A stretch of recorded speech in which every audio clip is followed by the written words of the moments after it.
Mario has always been the king of platformers. After the success of Super Mario 3D Land for the 3DS, Nintendo decided they needed to take it one step further and release Super Mario 3D World for the Wii U. And I'm so glad that they made that decision because they not only made it a fantastic Mario game, but one of the biggest reasons to own a Wii U. So, what's the story of Super Mario 3D World?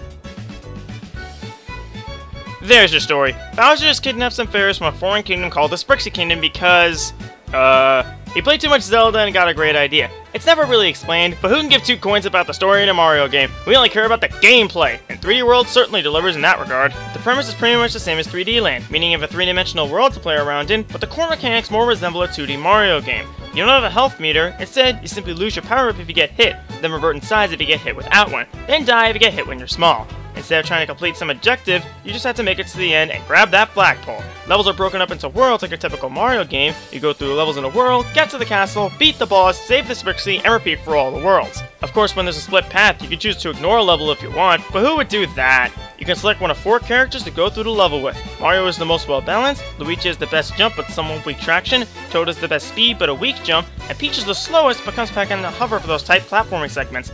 In these levels, there's also collectibles to grab. In each level, there are 3 green stars which are needed to unlock levels in the overworld and a few castles.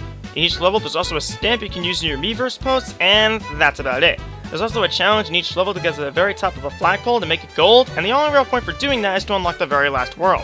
Also in the overworld, you can come across Captain Toad and play one of his puzzle levels to net 5 green stars. These are a great deal of fun, and can be tricky because Captain Toad can't jump. You can also play with up to 3 other players in local co-op. Working with friends is a great time, and it really helps with getting collectibles, but there are some issues which I'll bring up later.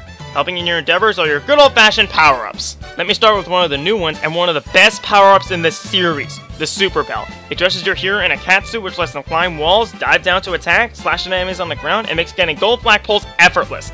Also new is the Double Cherry, which creates a clone of the character who grabs it, and they all move in sync with one another. This is one of my favorites, and when combined with another power-up, you can unleash Armageddon in some hilarious ways. There's also the classic Fire Flower, the returning Tanuki suit and Boomerang suit, and some one-off power-ups used for specific levels like the Cannon Helmet. At the end of each world, you'll encounter a boss, and for the most part, they're all pretty easy. There are also mini-bosses that show up in the hub worlds, and they don't put up much of a challenge either.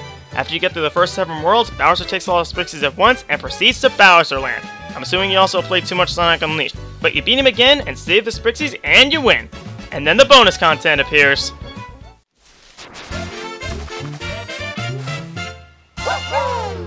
So, what do I like about Super Mario 3D World? Quite a lot. Let's start with one of the most obvious things. This game looks absolutely gorgeous. All the colors pop out in all the right places, and the attention to detail is superb.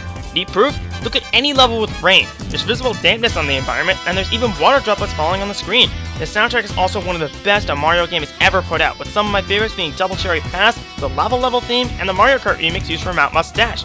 I even find the music in this game superior to the Galaxy games. Yep, I really just said that. The levels have so much variety to them that keeps the game from ever becoming stale, and the collectibles really encourage replayability, especially since there's a payoff. There are even levels that take advantage of the Wii U gamepad's features, like the touchscreen and the microphone, and I always look forward to those. It certainly helps that each character works differently enough to work in different situations, and the power-ups are as useful as they've ever been.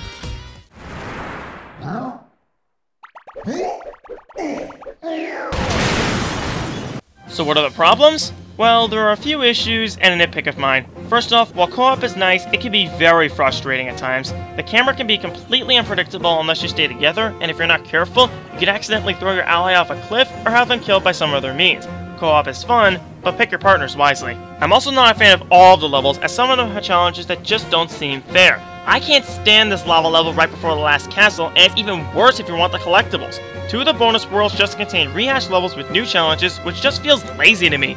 It also doesn't help that some of these challenges weren't well thought out. Piranha Creeper Creek After Dark drives me up the frickin' wall. It's really dark, platforming is a pain as a result, and to get the green stars, you need to light all the torches, meaning you can't get hit too many times. And now for my nitpick. I don't like it when I need a specific character or power-up to get a collectible, especially when that power-up isn't available in the current level. That just bogs down the pace for me.